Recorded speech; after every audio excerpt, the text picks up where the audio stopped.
What's up, what's up, what's up? It's your man Chaz Ellis once again, and I'm going to give you two phrases that will stop a player dead in his track. Before I give you these two phrases, you got to understand a little bit about a player and how they operate.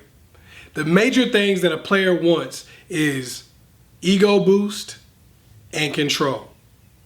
Now, before we get all judgmental, you got to understand, people dated other people before they got to you. That means that they've often been played. They've often been treated a certain way and left to feel low and unimportant. Assholes beget more assholes.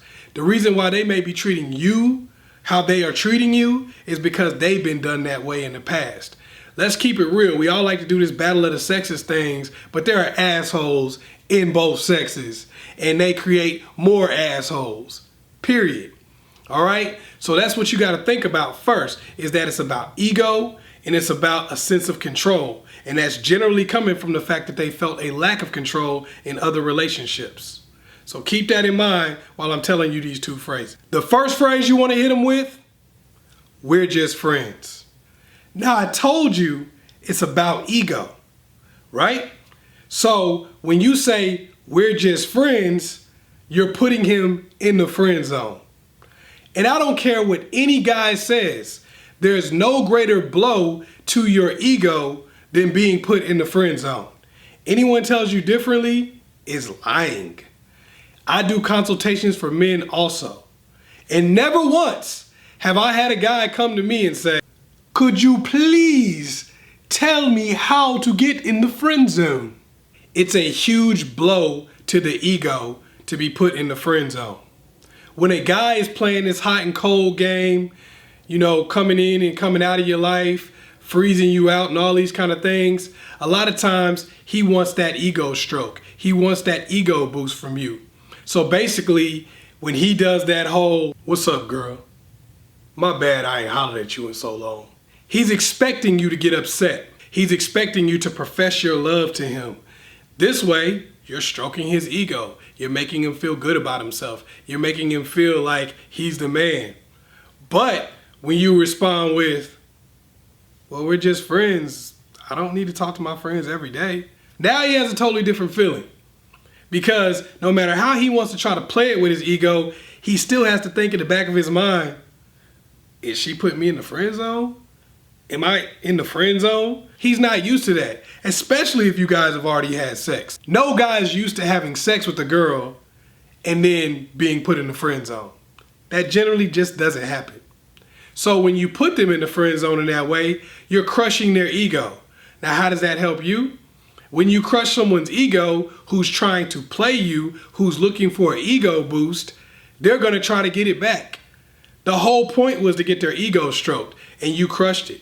So now they have no choice but to pursue you so that they can get it back. They don't want to end it like I was in the friend zone. They want you to love them. They want you to want to be with them. They want you to call them hot and heavy. They want you to text them every 5 minutes. Even if it's anger and I hate your guts. I hope you die. They still want that feeling. They still want to know that you care about them. By putting them in the friend zone the way you did, you hurt their ego and told them, no, you're not so important. I'm not sitting by the phone waiting on your call. If you never call me, it really doesn't matter because you're just a friend. And you say he's just a friend. That stings. Nobody wants to be put in the friend zone. The next phrase you want to hit them up with, I just been busy. Now, it's all about control and ego. Control and ego. When somebody wants to feel like they're in control, they do things like pull back, stop calling you. Then they hit you up with that same old long time no see. Now, generally, you're supposed to respond to this by getting upset. Why haven't you been calling me? Why haven't you been talking to me? What's wrong? What happened to you?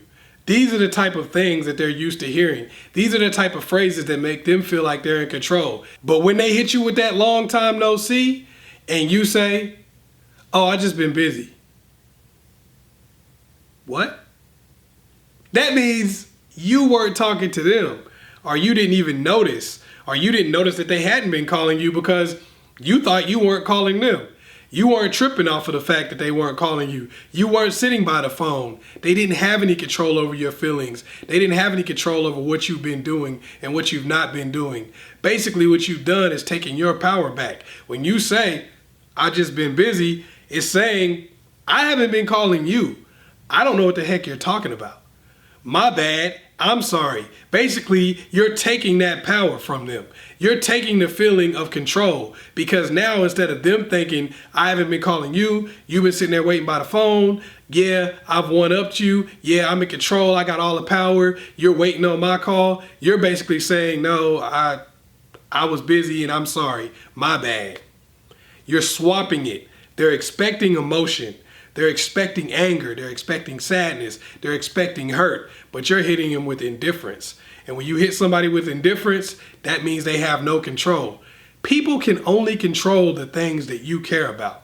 If you don't care, they have no control over it. So if you were busy and didn't really care if you talked to them or not, guess what? They didn't control the situation. Now you can use these two phrases in all kinds of different ways. Just keep the essence the same. Now I know it's going to be some people that get in the comment section and say, "That's too much work and I don't want to do all of that."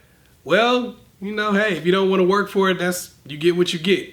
It's also going to be some people that get in the comment section and go, "Well, that little boys, and I don't want to deal with that, and I don't want to deal with somebody playing me, and blah, blah, blah, and it hurts, and I don't like that, and it's a waste of time." Well, once again, that's how you feel. That's on you. But the reality of the situation is you're going to have to deal with stuff at some point in your life. You're going to have to deal with conflict. Nobody's perfect. You're not going to find some dude that's going to fall out of the sky for you like raindrops and then the rest of your life just be perfect. You never have to deal with insecurities. You never have to deal with somebody's past and the things they've been through. You never have to navigate your way through things. That's the reality of it. Prince Charming doesn't exist. And even if he did, he got some flaws too. All right?